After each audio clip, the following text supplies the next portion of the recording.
আজি দিছপুৰ প্ৰেছ ক্লাবত আসাম টেট উত্তীৰ্ণৰ সংবাদমেল 2019 আৰু 21 বৰ্ষৰ উত্তীৰ্ণ প্ৰাৰ্থীৰ সংবাদমেল দুটা বৰ্ষৰ উত্তীৰ্ণ প্ৰাৰ্থীৰ মুখ্যমন্ত্ৰীলৈ আহ্বান শিক্ষামন্ত্ৰীলৈ বিষয় বিবেচনাৰ বাবে আহ্বান প্ৰাৰ্থী আসাম টেট আৰু সি টেট উত্তীৰ্ণ প্ৰাৰ্থীৰ বিবেচনাৰ আহ্বান দুটা পৰ্যায়ৰ প্ৰাৰ্থীৰ নিযুক্তি প্ৰক্ৰিয়া একেখাৰিতে কেন্দ্ৰীয় পৰ্যায়ৰ টেট আৰু অসম টেটৰ পাৰ্থক্য আছে পৰীক্ষাৰ উত্তীৰ্ণ হৈ বহু নিবনুৱাৰ বয়স উকলাৰ পথত দুটা বৰ্ষৰ উত্তীৰ্ণ হৈ আছে 500 সহস্ৰাধিক প্ৰাৰ্থী দুটা পৰ্যায়ত পৰীক্ষা চালি জাৰি চাই নিযুক্তিৰ আহ্বান চৰকাৰৰ টেট পৰীক্ষাত উত্তীৰ্ণ হৈছিলোঁ অতি কষ্টৰে উত্তীৰ্ণ হৈছিলোঁ কিন্তু আমি যিমানখিনি নম্বৰ লাভ কৰি উত্তীৰ্ণ হ'লোঁ সেই উত্তীৰ্ণ হোৱাত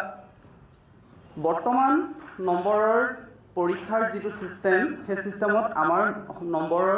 কোনো ধৰণৰ ফেৰ মাৰিব নোৱাৰা এটা পৰিস্থিতিগত সৃষ্টি হ'ল কিন্তু বৰ্তমান সময়ত নতুন ছিষ্টেমত নিযুক্তি প্ৰক্ৰিয়া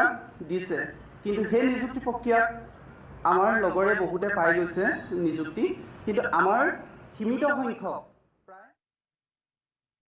আজি দিছপুৰ প্ৰেছ ক্লাবত আসাম টেট উত্তীৰ্ণৰ সংবাদমেল 2019 আৰু 21 বৰ্ষৰ উত্তীৰ্ণ প্ৰাৰ্থীৰ সংবাদমেল দুটা বৰ্ষৰ উত্তীৰ্ণ প্ৰাৰ্থীৰ মুখ্যমন্ত্ৰীলৈ আহ্বান শিক্ষামন্ত্ৰীলৈ বিষয় বিবেচনাৰ বাবে আহ্বান প্ৰাৰ্থী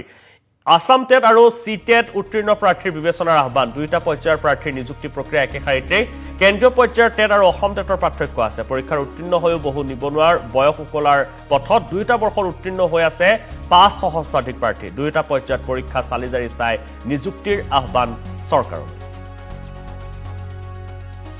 টেট পৰীক্ষাত উত্তীৰ্ণ হৈছিলোঁ অতি কষ্টৰে উত্তীৰ্ণ হৈছিলোঁ কিন্তু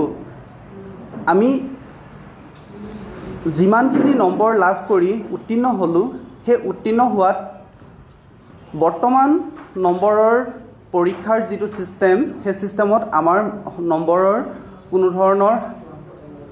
ফেৰ মাৰিব নোৱাৰা এটা পৰিস্থিতিগত সৃষ্টি হ'ল কিন্তু বৰ্তমান সময়ত নতুন ছিষ্টেমত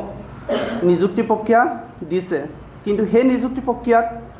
আমাৰ লগৰে বহুতে পাই গৈছে নিযুক্তি কিন্তু আমাৰ সীমিত সংখ্যক